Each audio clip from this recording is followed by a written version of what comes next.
ترکوں کی تاریخ تو سب جانتے ہیں۔ سلجوکیوں کی فتوحات کا ڈنکا آج بھی بجتا ہے۔ عثمانیوں کی 600 سے زائد حکومت کا وارث ترکی آج بھی اپنے آباء و اجداد کی فتح کی ہوئی زمینوں پر اپنا حق جتا رہا ہے۔ اس دور میں ترکوں نے جن سے جنگیں لڑیں، فتوحات سمیٹیں، وہ تھی روم کی سلطنت اور بازنطینی سلطنت۔ بازنطین کی سلطنت بھی ہزاروں سال قائم رہنے والی سپر پاور تھی جسے عثمانیوں نے شکست دی۔ قسطنطنیہ کی فتح کے بعد یہ عظیم و وسیع ریاست کا خاتمہ ہوا۔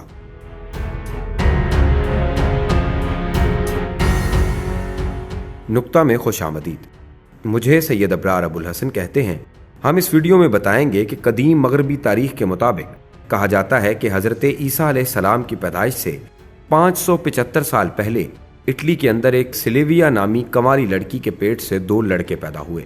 ایک کا نام رومولس اور دوسرے کا نام ریمووس تھا۔ سلیویا نامی لڑکی ویسٹا دیوی مندر کی پجارن تھی۔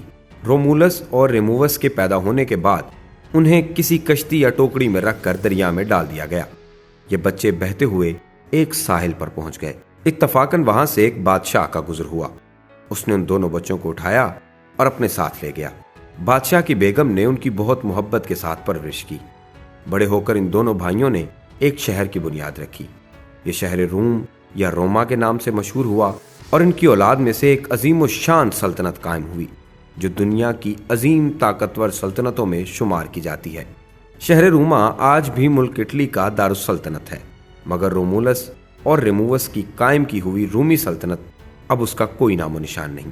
یہ سلطنت جب اپنے انتہائی عروج کو پہنچ گئی تو اس کے 2 ٹکڑے ہو گئے، ایک مشرقی روم اور دوسرے کو مغربی روم کہتے ہیں۔ مغربی روم کا دارالحکومت تو شہر روما ہی ہے اور مشرقی روم کا دارالسلطنت قسطنطنیہ قرار پایا، جسے استنبول کہا جاتا ہے۔ مغربی روم پر شمالی یورپ اور روس کی وحشی قوموں نے بار بار حملہ کر کے اس کو بے حد کمزور کر دیا۔ بالآخر مغربی روم کی سلطنت محدود ہو کر 2 حصوں میں تقسیم ہو گئی۔ جنیوا اور وینس میں الگ الگ سلطنت قائم ہوئی اور پھر وہ بھی مختلف صورتوں میں تبدیل ہو کر ختم ہو گئی اور ان کی جگہ نئی حکومتیں قائم ہو گئی۔ مگر مشرقی روم پر شمالی حملہ آوروں کی آفتیں بہت ہی کم نازل ہوئیں۔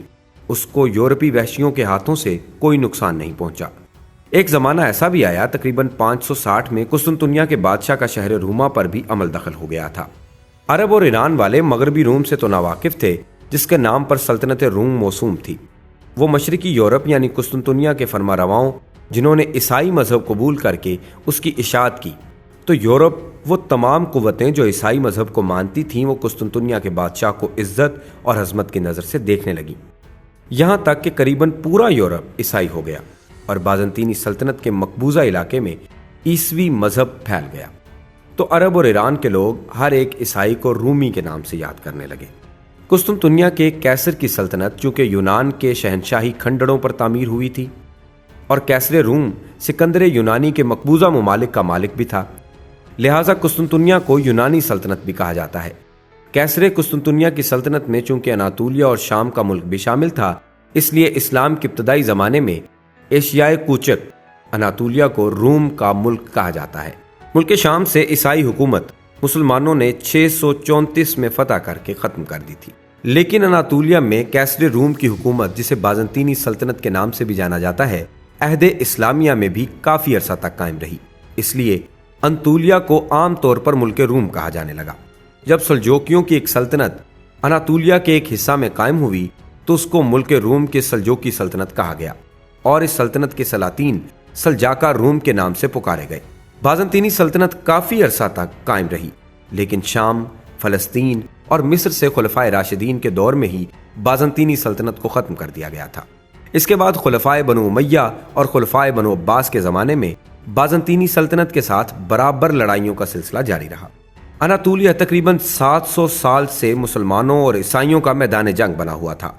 کبھی مسلمان عیسائیوں کو دھکیلتے ہوئے درہ دانیال اور بحیرہ مارموار تک لے جاتے تھے اور کبھی عیسائی مسلمانوں کو دھکیلتے ہوئے ایران اور کردستان تک لے جاتے تھے۔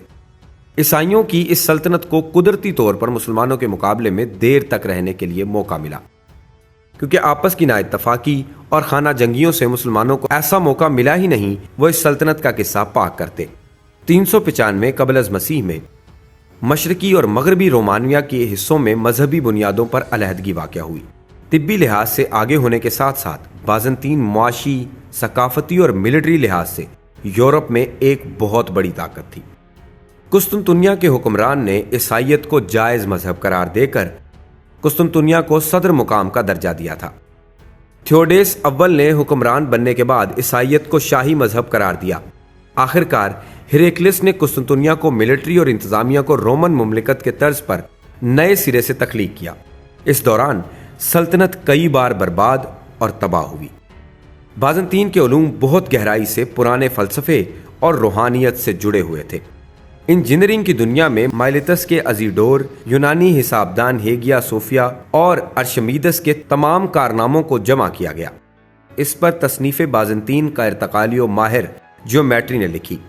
بازنطین ہی ہے جو آج کئی ٹیکنالوجیکل ترقیوں کا باعث بنا ہوا ہے۔ آرکیٹیکچر میں بھی گنبد کی گولائیوں کا ایک خاص سانچہ بازنطین کی ہی دریافت ہے، حتیٰ کہ سن ڈائل نامی آلہ بھی بازنطین کے دور میں ہی بنا۔ قسطنطنیہ موجدین سے بھرا ہوا تھا۔ ہزاروں سال تک دنیا کی رہنمائی کرنے والی بازنطینی سلطنت کا چراغ سلطان محمد فتح نے گل کیا۔ قسطنطنیہ فتح ہونے کی دیر تھی کہ عثمانیوں کے لیے مغرب کے دروازے کھل گئے۔ ناظرین، امید ہے آپ کو ویڈیو پسند آئی ہوگی۔ ایسی مزید ویڈیوز دیکھنے کے لیے ہمارا چینل سبسکرائب کریں اور بیل آئیکن کو پریس کر دیں تاکہ ہر آنے والی نئی ویڈیو آپ تک بر وقت پہنچ سکے۔